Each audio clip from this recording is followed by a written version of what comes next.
सभी साथियों को मेरा नमस्कार। स्वागत है आप सभी का आज 8 तारीख के जनसत्ता विश्लेषण में। आइए शुरू करते हैं आज का जनसत्ता विश्लेषण और देखते हैं कौन सी खबरें हमारे लिए रहेंगी महत्वपूर्ण। प्रथम पृष्ठ पे राजनीतिक खबर है, उसके साथ-साथ हमारे सामने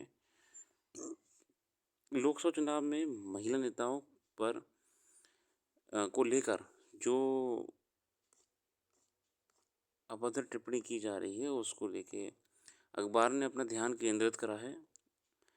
हम संपादकीय पे आते हैं, हिमालय पर बढ़ते तापमान के खतरे।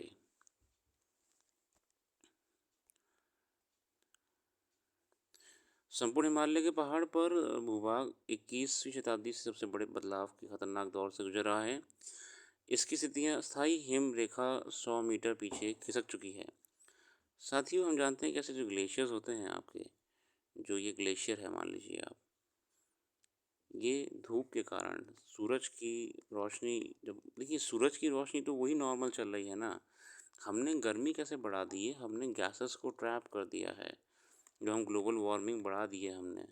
सूरज तो पहले भी था और सदियों तक है, रहेगा भी। हमने बस जो हीट है, जो वार्मिंग है, उसको ट्रैप कर दिया है, तो ये एग्जिट नहीं कर पाती है और यहीं पर रुक के गर्म कर देती है। हिमालय का अध्ययन करते हुए भूवैज्ञानिकों ने यह पाया है कि ग्लेशियर जो पहले आगे हुआ करता था, वो पिघल के पीछे हो चुका है। ये पानी बन के नदियों में बह चुका है। ये एक चिंता का विषय है।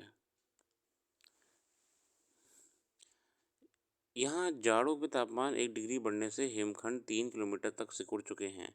नतीजन बर्फबारी का ऋतु चक्र 1.5 महीने आगे खिसक गया। हिमालय क्षेत्र में जो बर्फबारी दिसंबर जनवरी माह में होती थी, इस वर्ष वह फरवरी मध्य से शुरू होकर मार्च तक चली।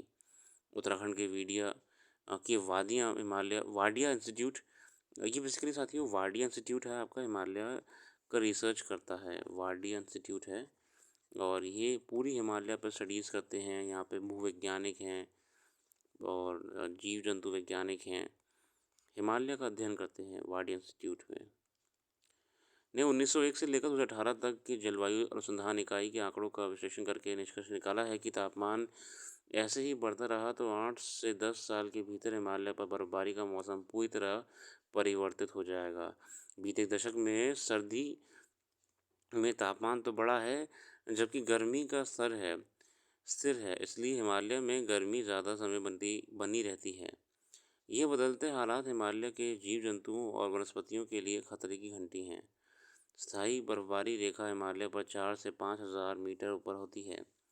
यह स्थायी बर्फ के कारण बनती है, इसके 3,000 मीटर तक नीचे तक वनस्पतियाँ नहीं होती।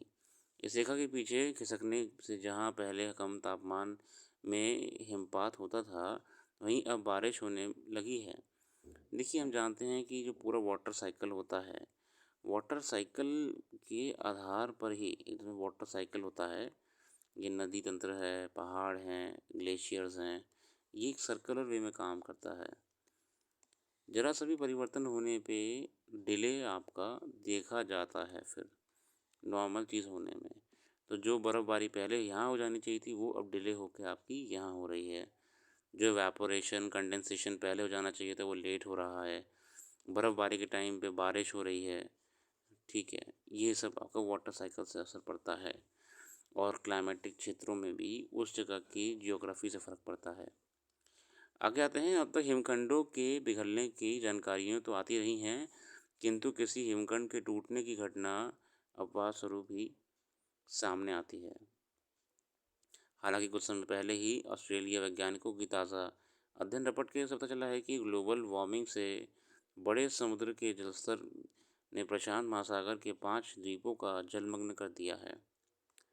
पिछले 2 दशकों से इस क्षेत्र में समुद्र के जलस्तर में सालाना 10 मील तक की दर से बढ़ोतरी हो रही है। अभी गौमुख हिमखंड का बाई तरफ एक हिस्सा टूटा है। उत्तराखंड के जंगलों में हर साल लगने वाली आग की आंच ने भी हिमखंडों को कमज़ोर किया है। आंच और धुएं से बर्फीले शिलाओं के ऊपर कभी कच्ची बर्फ तेजी से पिघलती है या नीचे की सतह में बर्फ। साथियों इसका कंक्लूजन मैं आपको बताऊँ तो ग्लोबल वार्मिंग होने से हमको पहाड़ी क्षेत्रों में ख़ासकर हिमालय में बर्फ़ पिघलने का खतरा बढ़ता जा रहा है।